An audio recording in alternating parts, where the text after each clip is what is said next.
Jump right in. So welcome everyone to this information session on the path to Ottawa. I am Annika Erickson Pearson. I am the series manager of this path to Ottawa, totally volunteer style, sort of helping to run the ship. I am accompanied by a fantastic series coordinator whose name is Dylan. He cannot be here in this meeting today, but if you are sending in questions about the path to Ottawa, you'll probably hear from one of the two of us.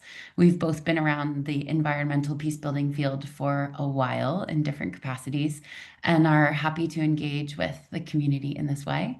This session is going to be held in English, but for anybody here or anybody who's watching the recording afterwards, questions are welcome by email in any language, other languages if you prefer. AI is fantastic in that we are able to process and receive and answer questions in different languages. So the goal of the session, there are two. The first goal is just for me to provide information on the path to Ottawa. What is it? Why is it happening? What does it look like? What are the criteria? Who can host? How do you apply? Everything. And then the second goal is just to create a bit of space for connection between the folks who are here, hear about your experiences, your ideas, and start building that sense of momentum. Uh, there may be some questions that come up in the session that I don't know the answers to, but I'll be noting them down and getting back to you in case that happens. But I am really looking forward to connecting. So I will provide a bit of an overview first, then we'll have Q&A, and then I'll turn off the recording and we'll have a chance to have a conversation about topics and subjects and potential events as a group. Any questions before we get started? Cool. Okay. So, what is the path to Ottawa? And I'm here looking at my second screen, which has all my handy dandy cheat sheet over here. So, the path to Ottawa, if any of you have been around for the Environmental Peacebuilding Association's previous conferences, the path to Ottawa is a series of events leading up to the fourth International Conference on Environmental Peacebuilding, which will be held in June 2026 in Ottawa, Canada. It is a online, in-person, hybrid series of events organized, sort of structurally organized and held by the Environmental Peacebuilding Association and volunteers like me. But the individual events, sessions, workshops, etc., are organized by designers, facilitators, scholars, researchers, practitioners like you. So it's very much a global collaborative series. The initiative can cover all kinds of different subjects related to environmental peace building on the global level, on the regional level, on a national level, on a local level, and events can kind of range in scope. The series will be held from this month, June 2025, until March 2026. And again, the conference is next June 2026, so we just sort of wrap up the series. The point of the series is to build not only momentum and energy and interest in the conference, but also to really build that conversation, build the subjects, build the discourse, build the dialogue, start to surface some of the more surface sort of innovations and conversations. At a certain point later in the year, the call for proposals for sessions for the conference will open. But the idea is that this can, again, not only build the sort of energy and interest, but build that sort of dialogue and the substance as well. So that's what the path is. It's a series of events that we will organize together. Why is it happening? So this path to Ottawa builds on momentum from previous years and previous conferences. If I am not mistaken, I believe it was born back in 2021. I'm based in Switzerland, and Geneva was the host of the second international conference on environmental peacebuilding, which had some timing challenges due to COVID. We were meant to host it in person. We postponed by about a year. We ended up hosting online anyways, unfortunately. But in as we postponed for the year, we thought, wow, there still is this huge amount of energy. And also, there are so many things happening, in person in places where not the entire community cannot gather, but also ways for us to engage online in different languages on different subjects. So it was born then as the Road to Geneva. And then the organizers of the conferences liked it so much that they introduced it again in advance of The Hague, which hosted the third conference last summer. No, I should say North American summer, or sorry, Northern Hemisphere summer, because we have a Southern Hemisphere representative here. That's essentially how it was born.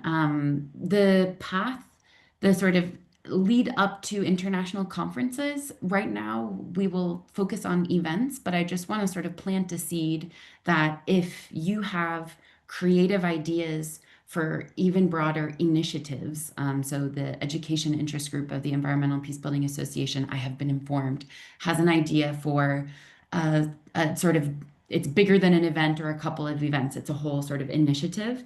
It's just, I want to create space for all of your creative ideas. So there'll be more, I've been assured that there'll be clarity and an announcement coming soon inviting those initiatives.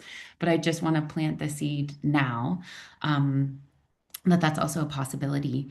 And then the last thing I'll say about the sort of rationale and why we're hosting this series is the unique and challenging moment that we find ourselves in as a field, both as a field of international development that has seen funding cuts, layoffs, total shakeup to program design, delivery, et cetera, but also in a context of increasing impacts of climate change and geopolitical tensions, the way that we see conflict, the way that we see the impacts of environmental degradation and climate change are alarming this year. And so I'm hoping personally, as the sort of volunteer manager, that we can use the path to Ottawa as a space to reflect, as a space to unpack this. I think the Environmental Peacebuilding Association hosted a session in March, and there have been a couple of other online sessions for the community to come together and to process and reflect and share information.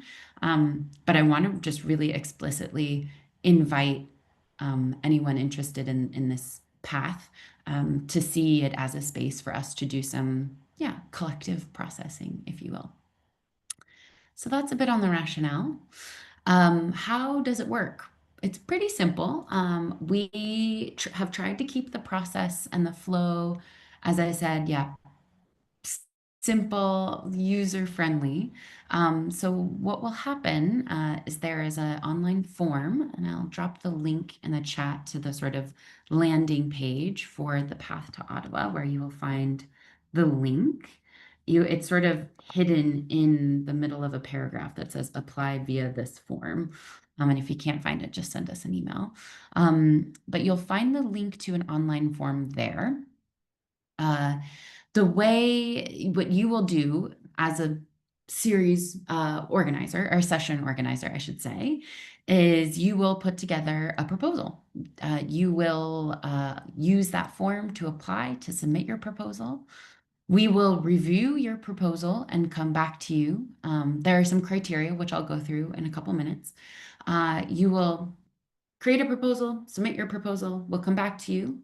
There are some responsibilities. So you'll be responsible for certain sort of pieces of the puzzle in terms of facilitating, inviting speakers, creating a sort of description and blurb, so to speak, about what you want to do. And then we will be responsible for certain things. And those things are providing a Zoom link if your meeting is online, doing the tech hosting, but also putting information about it collected on our website and disseminating it via our networks. So as I say, it's a partnership between our side and your side. You are the session host, the session designer, really owning the way, and we are sort of the scaffolding and trying to provide the support and structure. We do ask that you put in a proposal at least 6 to 8 weeks before you would want to have your event, so that we have some time to process. So I think I've noted every effort will be made to review applications within 2 weeks of their submission, but just give yourself a bit of time. And if you're like, no, I'm hosting this event and it has to be in 3 weeks, then send us an email and clearly we'll see what we can do, but we can't guarantee it. So give yourself a little bit of lead time so that we really have that spaciousness. to review and work with you and get your event up and running. Okay, so that's a bit on how it works. Now, who can host a session? This is one of the requirements and criteria that we have. At least one of the session hosts or co-hosts should be a member of the Environmental Peacebuilding Association. Not every, you don't need to, let's say, Sol is a member of the association and she wants to host an event with somebody else. That other person or institution does not need to join the association. But at least somebody does need to be a member of the association in order to host an event. Let's see, what else? Now, what are the criteria? Maybe what would be helpful is if I share my screen and I just walk through the form so we can talk through the criteria together. If I could just get this up and running. This is the part of the show where my computer starts overheating, but eventually hopefully works. Okay, you should be able to see it now. Great. Okay, so this is essentially what I've just said, this bit at the top, who can apply. Oh, I should also mention, you can apply as an individual or as an institution. So if you are, we encourage applications from students, from people between jobs, but also from institutions themselves. If the World Bank wants to officially apply for an event as the institution that they are, that's also fine. If you work for an institution and you want to apply in your personal capacity, that's also fine. You can choose the path that you'd like. But just, somebody or some institution needs to be an EnPAx member, EnPAx being the Environmental Peacebuilding Association. Okay, event criteria. Sessions must address a theme related to environmental peacebuilding. Feels fairly clear. You can interpret that as you wish. At least two contributing speakers or facilitators are required. So that means I cannot give a 45-minute speech all by myself. I need to invite at least one friend to contribute to the session as well. 3, formats are totally flexible. You can host a panel. You can design a completely participatory workshop with no speakers. You can host a roundtable. You can create an artistic performance. Whatever comes to your mind and whatever you think is necessary to deliver, share, process, reflect on the content that matters to you, you can do. Events can be in person. Number 4, events can be in person, virtual, or hybrid. Yep, that's fairly self-explanatory. You can, again, choose the parkour that makes sense to you. 5, it is possible to propose a series of 2 or more related sessions. I remember in the Road to Geneva, we had a series on decolonizing environmental peacebuilding, and there were 4 segments built together. Each segment was 1 hour, and they were held each, I think, sort of 1 month apart from each other. So it was a once per month series with 4 sessions. So you can do something like that. The other thing mentioned here is, and I'll explain this, sessions can also be co-billed with other conferences. So what that means is if you, for example, are hosting an event at Geneva Peace Week on environmental peacebuilding, you can also submit that already existing and designed pre-event to the Path to Ottawa. And so, yeah, that's what we mean by co-build is that it can be a sort of event on multiple things. The main point is you should not submit events that would require a specific type of registration for attendees without advance notice. So if attendees need to register and pay a fee, we just need to give them clear advance notice. Number 6, while most sessions are going to be 1 or 2 hours, if you want to design a whole day symposium, a half-day workshop, go for it. That's absolutely welcome. Number 7, any online sessions should be recorded and then uploaded to our YouTube channel unless you request otherwise. There may be some sessions that you want to have under Chatham House rule, and that's absolutely fine. Just let us know. But otherwise, we would love to be able to upload this and share it as a resource for other members of the community. I know I still reference back to other events that happened in previous iterations of this series. And then finally, events number 8, events in languages other than English are encouraged. So while we're, as a series hosts, as volunteers, we're not able to support the costs or provide interpretation. If your host or if your event is hosted online, we can make sure that we can enable the interpretation function on Zoom. So again, while we can't provide funding for interpretation, we can provide a platform technologically to make it work. And if you want to host an event 100% in French, go for it. That's also fine too. We just specify in advance which languages the events are hosted in. All right, so those are our criteria. Just a couple of last points, just scrolling through here. This is the information session, so I'm going into ridiculous amount of detail on every little question. So you'll put in your name, first and last, your email address, organizational affiliation. Again, if you want to apply in your personal capacity, not associated with your organization, you can put NA for not applicable. Your current location, your city and country. And if you'd like to, you can also put in your nationality or country of origin. We acknowledge that many people are from one place, living and working in another, and that they may want to share and specify that information, but it's optional. You don't have to.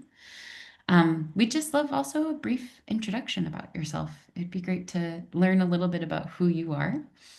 Then we'd love your event title. We'd have a brief description of your event, objectives, theme, any speakers, moderators, mini sort of structure. This is your proposal section where you tell us what you want to do. Then any co-organizers, their organizational affiliation. And it's just a note here. If you have, let's say Sol really wants to organize something with me, but she doesn't have time to confirm it with me and really wants to get it in that 6 to 8 week window, etc., she can write my name down, but put to be confirmed, just so we have clarity. We also will give preference. I mean, we'll work with everybody to make your event come to life, but we want to emphasize multi-partner collaborations. We know that there's a lot of richness that comes through when folks can collaborate with one another. And then finally, all events must include an EnPAx member. And so we just like to, this is where we ask who is that member, basically. And can you specify their proposed role? Now we have the anticipated medium of your event. Is it online, in person, hybrid? Timing, desired timing, when is it? You can also specify that this is already an event pre-scheduled in another conference. I cannot change the timing, or I'm flexible with the timing, etc. Can your event be open to the public? Would it be fully free of charge or held during a conference or other event that requires payment of a fee? You can do this. We just need to provide clear communication to prospective attendees. Could your event be recorded? There's a sort of other bit here. And I realize I actually need to update the email address to the official email address. So this is great. This info session is telling me where I've forgotten things. And then finally, and I promise we're coming to the end of my very long speech here, there's a section on what type of support we will provide and what type of expectations we have of session hosts. So what we will do is provide a website to share information about all of the events. We will share it on that website. We will also share it in our newsletter, the Environmental Peacebuilding Association newsletter, which goes out to thousands once a week. We will provide feedback on your proposed event. We will, both in terms of substantive feedback, but also on facilitation design. I'm a professional facilitator, and I'm always happy to work with people to try to help improve participatory approaches if that's something you're interested in, or if you want to think through how many panelists you want or whatever. So we'll provide that type of feedback and support. We will support outreach for the events as well. Like I mentioned, we'll send it via the newsletter. The Environmental Peacebuilding Association has social media platforms, etc. We will not lead the outreach. We don't have a social media team, but we will support the outreach. And then we'll provide two templates. We'll provide a template for a sort of evaluation to be shared at the end of your event so we can collect feedback. And then we'll also provide a template for you to share some key takeaways. And like I said, part of the goal of the Path to Ottawa is to build that sort of substantive dialogue and conversation. And your submitting these key takeaways helps us build that dialogue over time because then we can start to harmonize that information. And then we use that to draw upon Path to Ottawa events to inform the development of the conference. Finally, expectations we have of you. Liaising with us via email and or phone. Please stay in communication with us. It's always rough when you submit a brilliant event proposal and then we never hear from you again. You commit to creating the agenda and inviting speakers for your event. You commit to promoting your event. You commit to sending us an event description no later than 1 month before the event for greater dissemination. That's what we put into on the website and into the newsletter. If we don't have that description from you, we will not invent something. So it's a positive that we won't share false information, but we also won't promote your event unless you send us that information. You commit to facilitating and or organizing the facilitation of the event. So it means I won't moderate your event. I will be there as tech support, but I won't be the moderator. You commit to collecting the evaluation questions and then submitting that brief summary report. And both of those, you can use the templates that we provide. And then finally, there's just a little thing about your data protection for GDPR. Okay, that's the form. I've now been speaking for 20 minutes straight, which is, I think, a worst practice in facilitation design. I think I have gone through everything you can apply. The last thing that I will just say is if I know some institutions have issues accessing Google related products.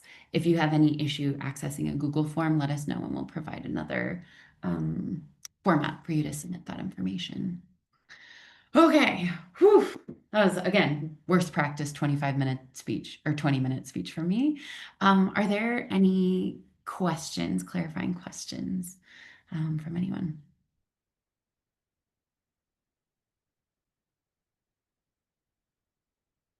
Yeah, Robert, go ahead. I mean, first of all, thank you. Yeah, my pleasure. I have a question. To me, it sounds very attractive also to submit something, but it also sounds like it requires a lot of knowledge around what are the needs of the community of practice, what is the event calendar in general look like, what is your overall build-up strategy? So a lot of, I mean, organizational knowledge in that sense of how you work also. Would this basically, and also this would for me be a good requirement kind of to figure out what to offer and when and where to offer it. So I wonder how this is, how the idea is, because to me it looked like I already would suggest something in quite a detail through that form already, without the information. Yeah, I think of it actually a bit in the opposite direction, which is that it's my job and Dylan's job to build a narrative based on what gets submitted and when. So we may end up with 8 event proposals for the month of September on completely different topics that have nothing to do with each other, and then only 2 for October, and then 10 for November, or I don't know, whatever. But it's very much up to us to work with all of you to weave that narrative and to ensure that you have the support that you need. So I would think of it, yeah, again, in the opposite direction, which is to sort of look at your work and think, what is either information that I have to offer to this community, to the environmental peace building community, and what do I want to share? What have I learned? What expertise do I have? Or what questions do I have, and what type of conversation do I want to initiate or facilitate or convene? And then it's up to us. I mean, if you, for example, apply for an event related to the climate change COP during the climate change COP, and you want to have speakers who will be gone for the COP, like we'll work with you on timing, if there's anything we see as a suggestion. But I would say don't worry about that and instead think about what you want to host and you want to do, and then we'll point out anything that sticks out to us.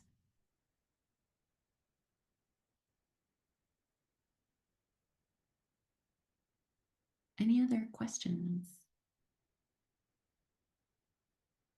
Yeah, so go ahead. Thank you, Anika, for the presentation. It was very clear and I'm very excited. And I have a question. So you mentioned that either the host or the co-host should be a member of EnPAx.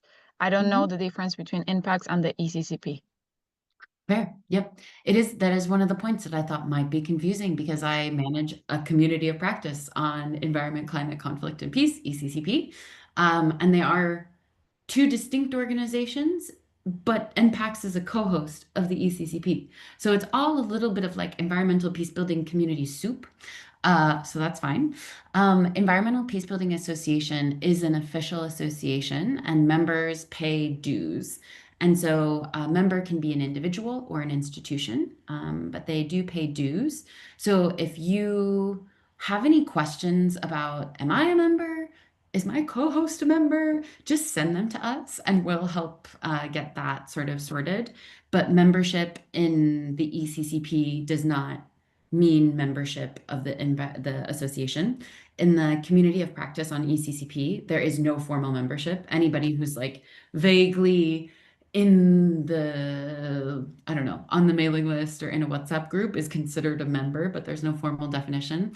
Within EnPAx, there is a formal definition. And so any questions, we're happy to help clarify. Just send them in. Yeah, good question though. I thought that might come up. Great. Any other questions? I mean, related to that question a little bit. So either like in the case that we are not part of it, which I think is the case, yet we could join, Yep. or the alternative road is a bit unclear for me because I mean I know you, but if I wanted to offer something, how do I get in touch with, I mean, through you, maybe, Of course. but Yeah. also how do I get in touch with people that might make sense? Yeah, exactly. So if you are not yet a member of the Environmental Peacebuilding Association, you can become a member.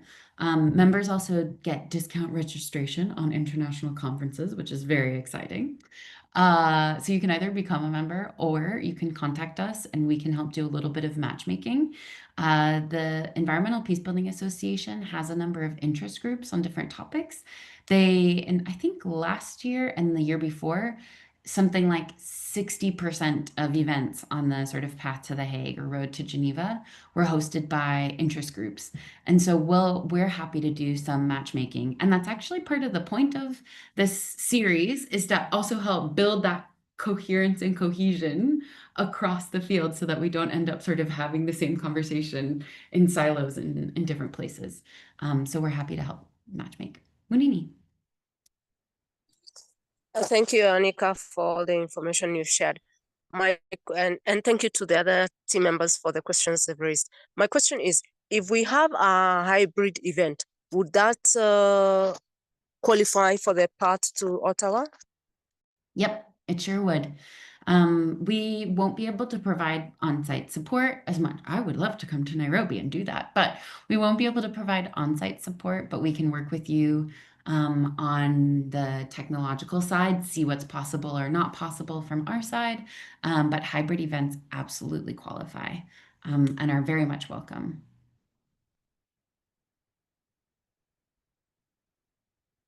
Cool. Any last questions?